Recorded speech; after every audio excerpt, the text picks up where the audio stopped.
करने के लिए ग्राम पंचायतों और शहरी बाड़ों में प्रस्तावित शिविरों का शुभारंभ कार्यक्रम आयोजित किया जा रहा है। पर आधारित होगी।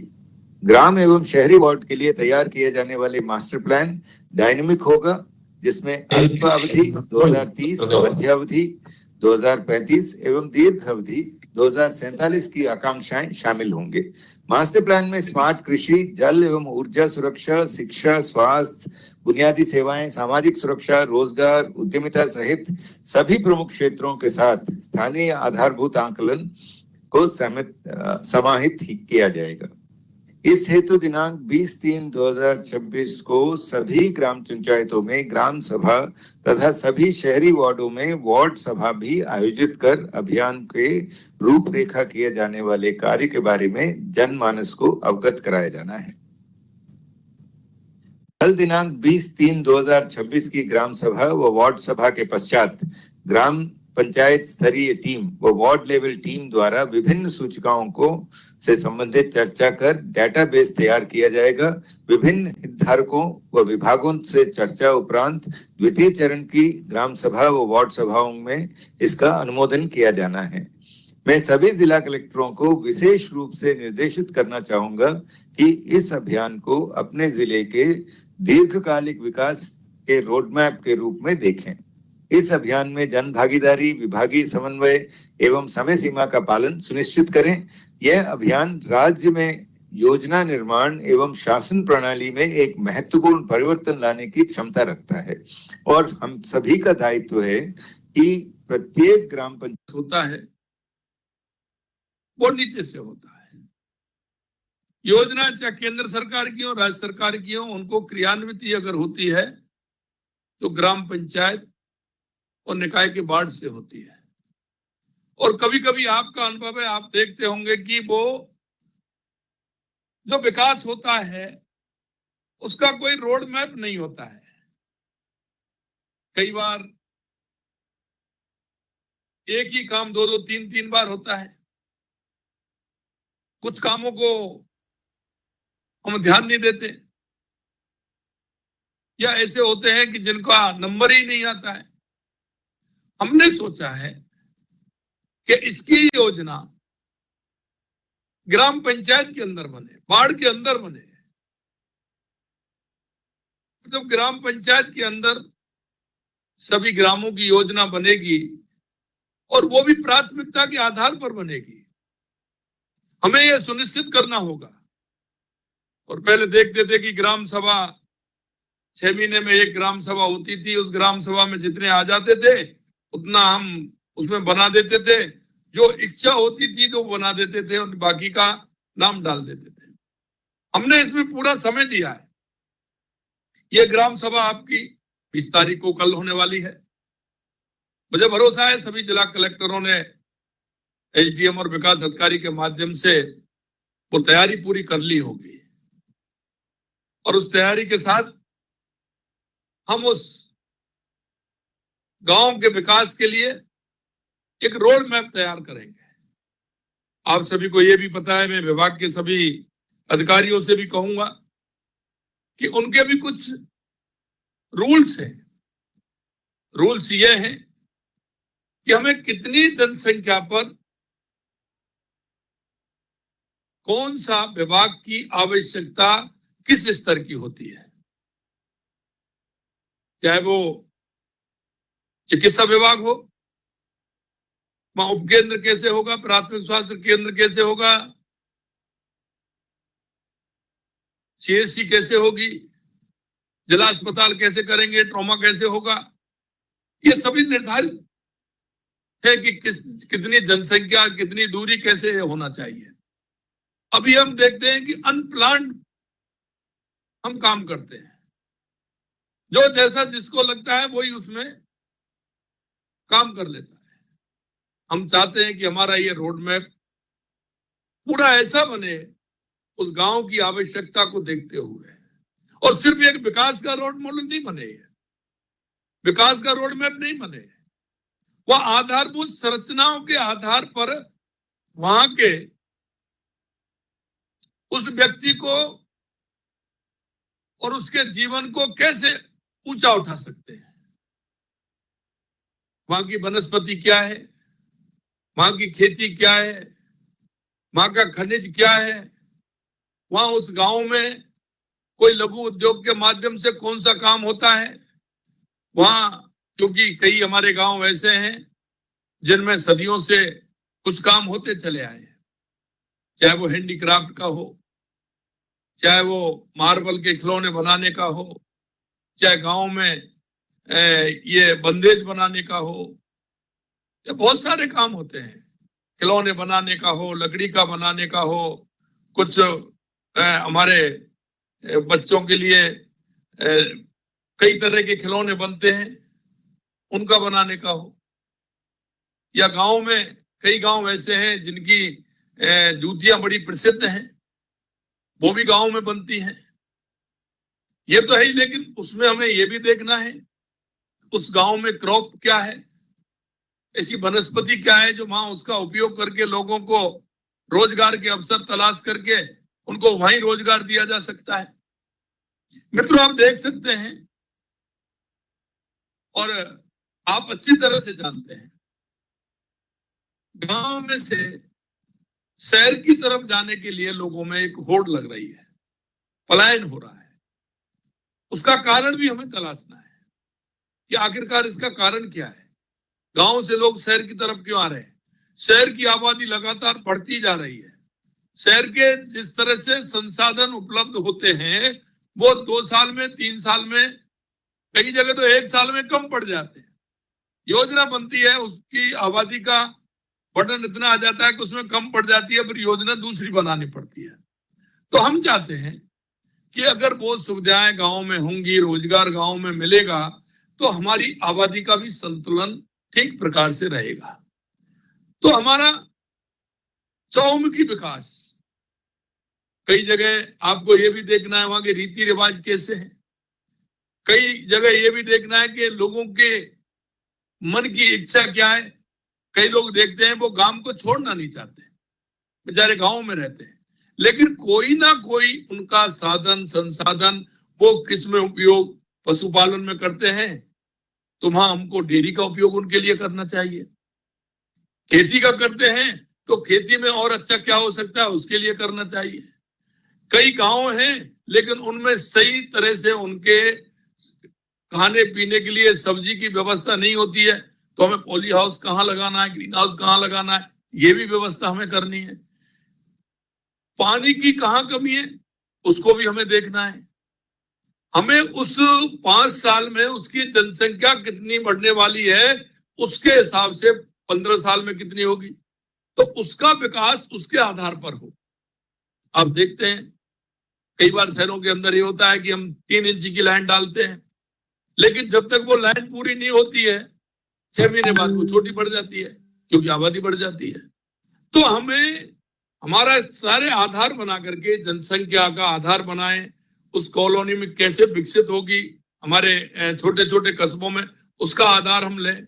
शहरों का आधार हमारा कैसा होगा, जनसंख्या किधर ज्यादा बढ़ने वाली है तो हमारा वहाँ ट्रांसफार्मर कैसा होगा, वहां का बिजली की क्या क्या सुविधा आगे हम और होने वाली उनको कैसे हम अभी से ध्यान में लेकर के चलें। पानी की पाइपलाइन आगे हमें डालनी है तो उसको कितनी बड़ी पाइपलाइन होनी चाहिए। वहां टंकी बन रही है तो वहां टंकी हम बार बार नहीं बनाए, आबादी के स्तर पर हम 2000 लीटर 4000 लीटर 5000 लीटर की टंकी बनाते हैं, तो आगे उसको कैसे हम एक साथ बड़ा बनाए। कई बार हमारा विकास ऐसा होता है कि एक विकास होता है दूसरे को हमें खोदना पड़ता है, उसको फिर तोड़ना पड़ता है, फिर बनाना पड़ता है। गांव में भी हम इस बात को लेकर के चलें कि किस तरह से हमारे गांव का विकास हो। आज अतिक्रमण की समस्या बहुत है। हमने कहा कि उस गांव की सड़क अगर 50 फुट का रास्ता है और आपने 20 फुट की सड़क बना दी, तो आपने जो 30 फुट हमारा है उसके लिए तो आपने आमंत्रित कर दिया अतिक्रमण करने के लिए। तो क्या हम उसमें योजना बना सकते हैं, वहां हम बोर्ड लगा सकते हैं कि ये रोड इतना है, तो गांव के लोगों को भी मालूम पड़ेगी इतना रोड है, कभी अगर आप पर इस अतिक्रमण करोगे तो ये आपका टूटेगा, सरकार की योजना आएगी तो उस पर करेंगे। हमारी ताकत उधर लग जाती है पूरी। हम योजनाबद्ध तरीके से गांव का मैप बने, पूरा नक्शा बने, और उसका नक्शा बना करके उस गांव में हमें हर चीज का लेवल लेना है। वहां सरकारी कर्मचारी कितने हैं, वहां हमारे सेना में कितने गए हुए हैं, पढ़ने वाले कितने हैं, हमारी बहनों की शिक्षा कितने तक है।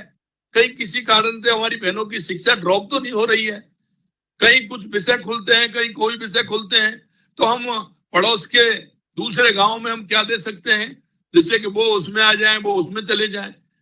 ये सारा व्यवस्थित तरीके से हमें गांव का एक रोड मैप ग्राम पंचायत के माध्यम से हमें कराना है।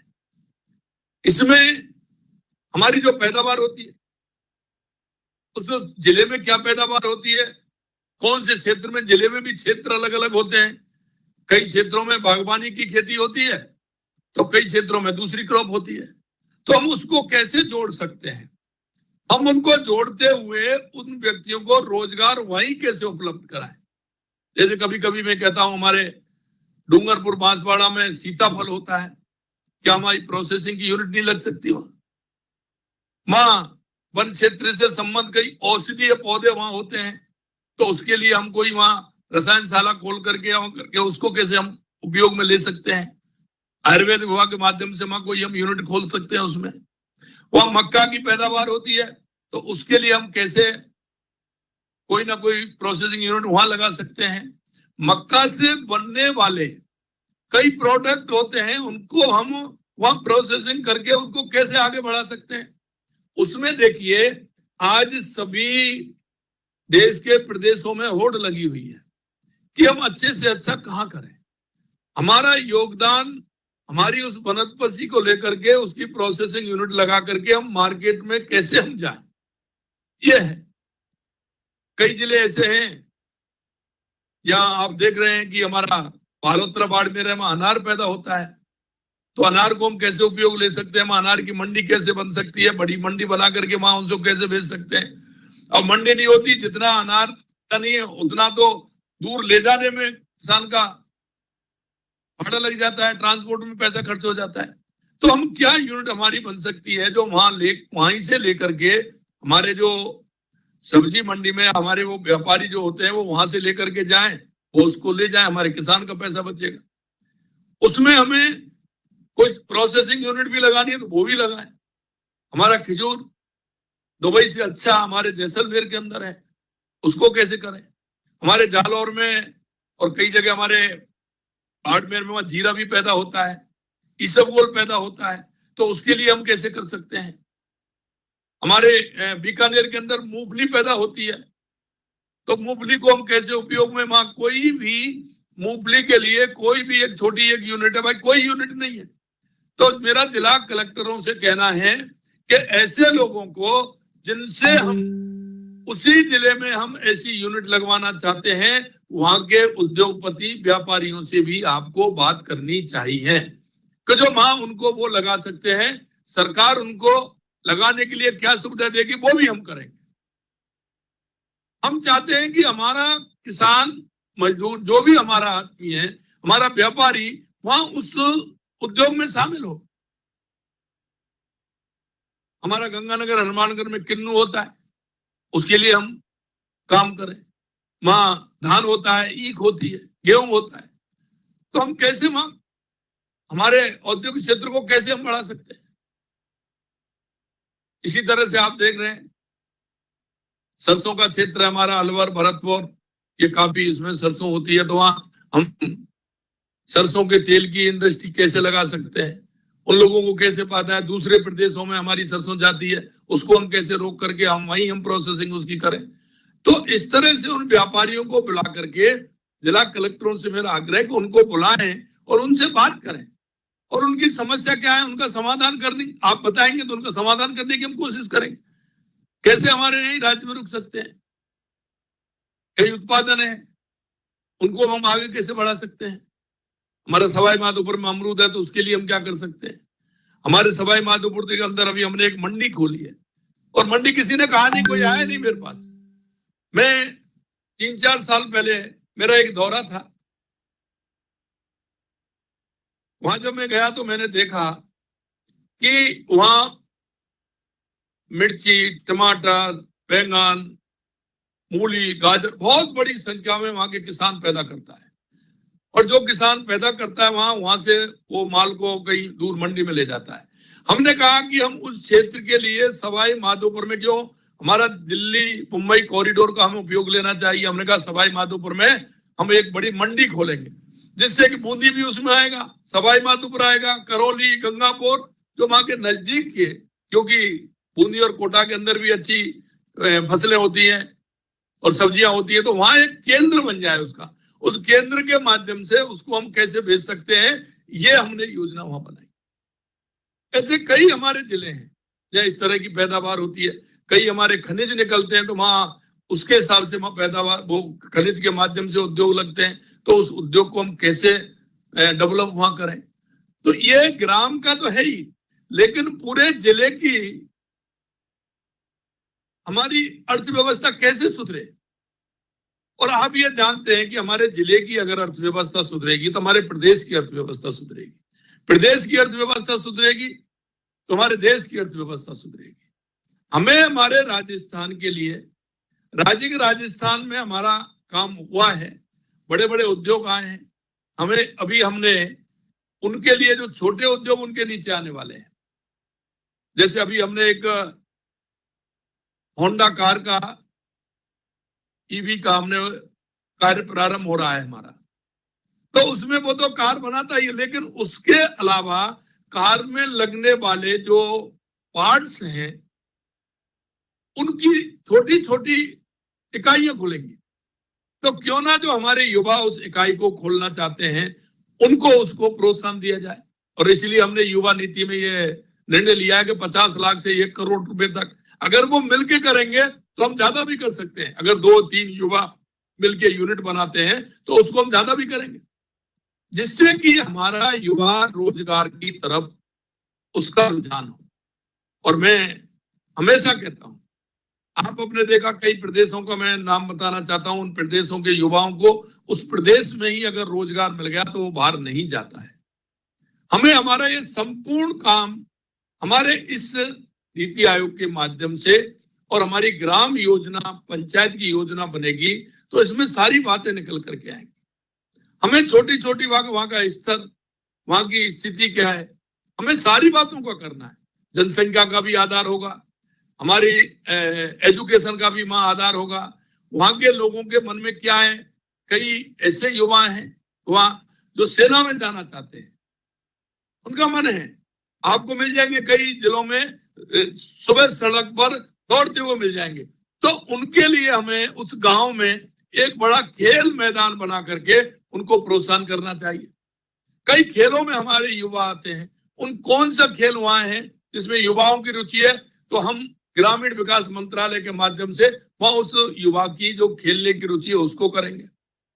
आप कभी कभी देखते हैं कई बीमारियां ऐसी होती हैं जो उस क्षेत्र के गांव में प्रमुख होती है, जैसे जो पत्थर की व्यवसाय होती है, सिरोसिस की बीमारी होती है, तो उनको हम क्या सुविधा दे सकते हैं, कैसे कर सकते हैं। कई लोगों को इस तरह का होता है तो उनके लिए वहां जिस तरह की सुविधा हमें देनी है वो सुविधा भी दें, उनका काम भी हो। ये हमारा एक रोड मैप ऐसा बने, बिजली, पानी, सड़क, शिक्षा, चिकित्सा, हमारा पर्यावरण को लेकर देखेंगे वहां कितना हमारा चारागाह है, उस चारागाह का उपयोग हम कैसे कर सकते हैं, ये भी हमें करना है। वहां हमारे पर्यावरण को कैसे ठीक प्रकार से कर सकते हैं। कुछ चारागाह हैं उनमें हम व्यवस्थित रूप से क्या कर सकते हैं, तो उन लोगों के माध्यम से हम आगे ये काम करना है। दूसरा मैं कहना चाहता हूं कि कुछ हमें ग्राम पंचायत के माध्यम से वहां गांव में कुछ, जिस तरह से हमारा राजीव का है, इस तरह से लोगों का एक सामूहिक, हमें एक एनजीओ भी हमें विकसित करना है, चाहे तो वो हमारा कोऑपरेटिव के माध्यम से हो जाए। कोऑपरेटिव के माध्यम से, क्योंकि हमने कहा है कि हर ग्राम पंचायत में हम कोऑपरेटिव की संस्था खोलेंगे, या तो कोऑपरेटिव के माध्यम से हो जाए या उसके माध्यम से हो जाए, तो हम उनको भी हम सहयोग दे करके वो क्या करना चाहते हैं उनकी, जैसे आपने देखा हमारी राजीव का की बहनें हैं, 20 लाख बहनों को हमने ट्रेनिंग दी है, और 16 लाख बहनें हमारी लखपति दीदी बन गई है और उनका जीवन में कितना बड़ा बदलाव हुआ है। मैं अब की बार मैं कहूंगा तो अब की बार हमारे सभी हमारे मंत्रीगण भी जाएंगे और मैं भी कुछ गांव में जाऊंगा जो राजीव गांधी की बहनों से, उसी गांव की बहन या 10, 20, 25, 30 जितनी होंगी उनसे हम मिलेंगे।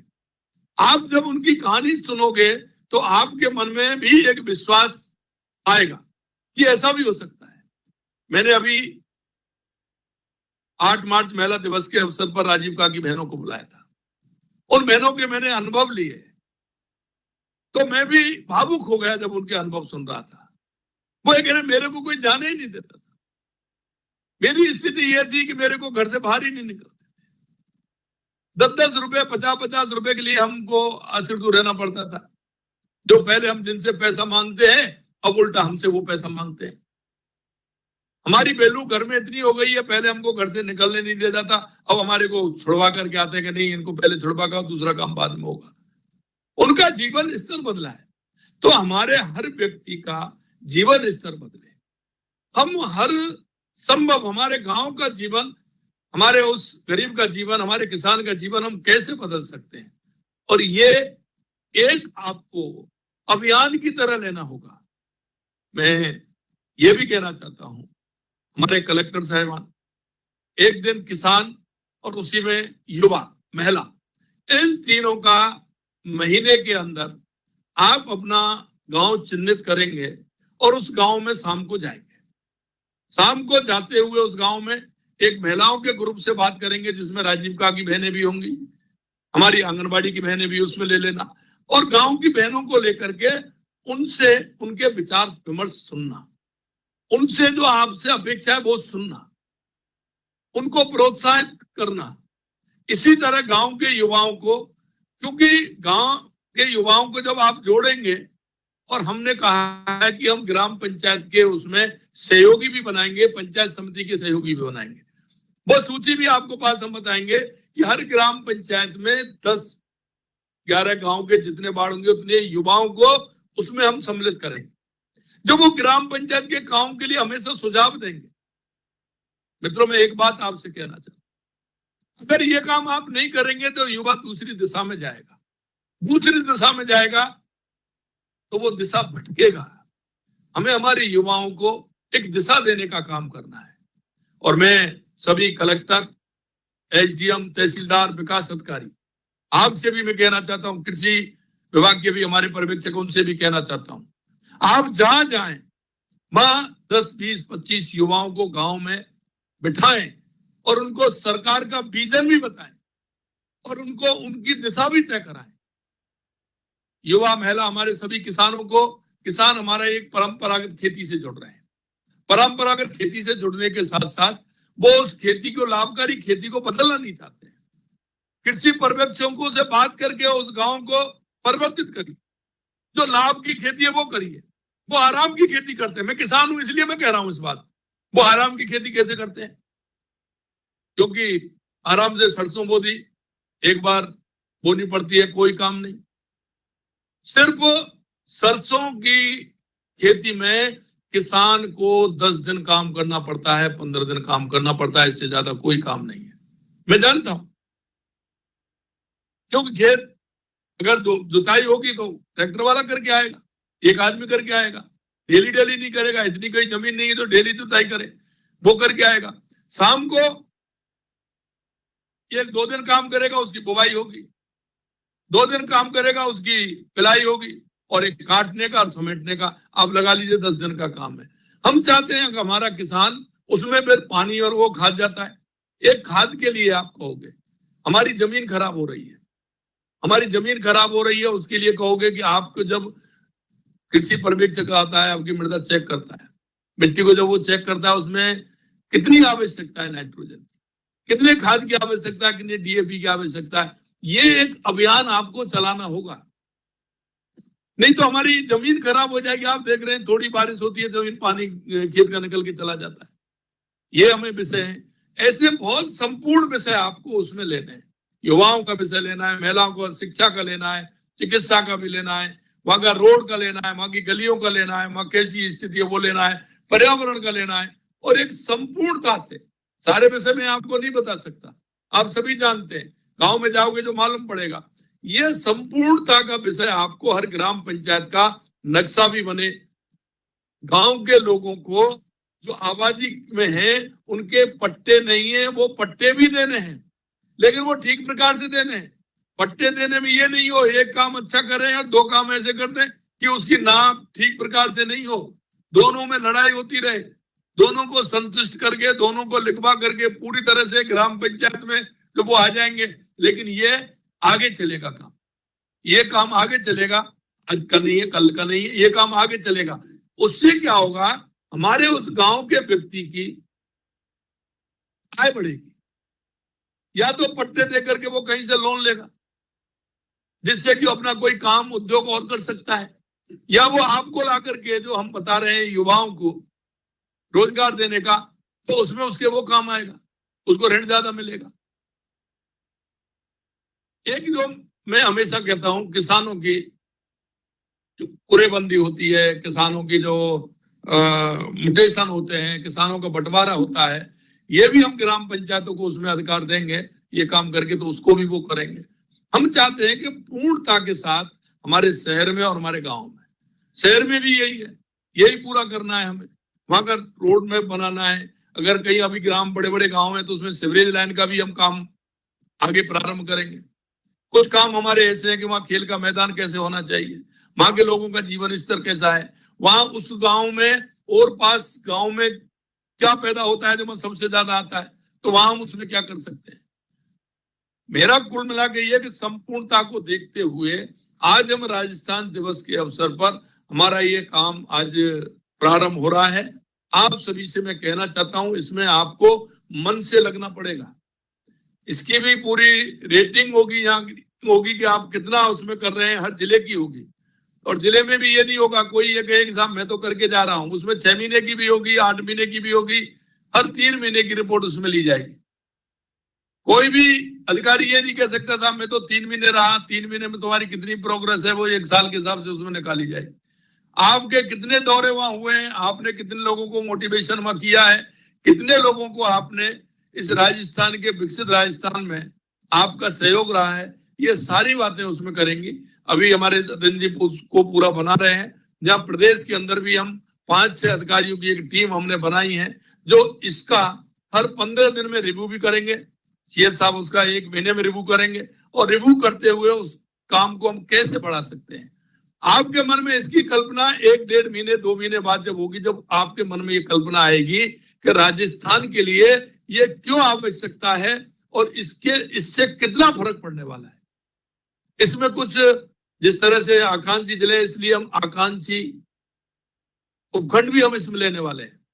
इसमें विशेष फोकस हमारा रहेगा, इसकी पूरी तरह से मॉनिटरिंग भी होगी।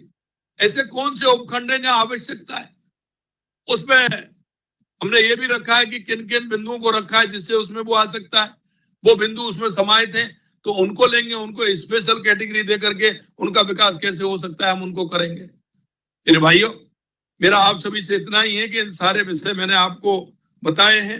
इन शहरी बाढ़ और ग्रामीण बाढ़ों को हम उस हिसाब से समृद्ध बनाएं और इसका चरणबद्ध तरीके से हम कैसे विकास कर सकते हैं।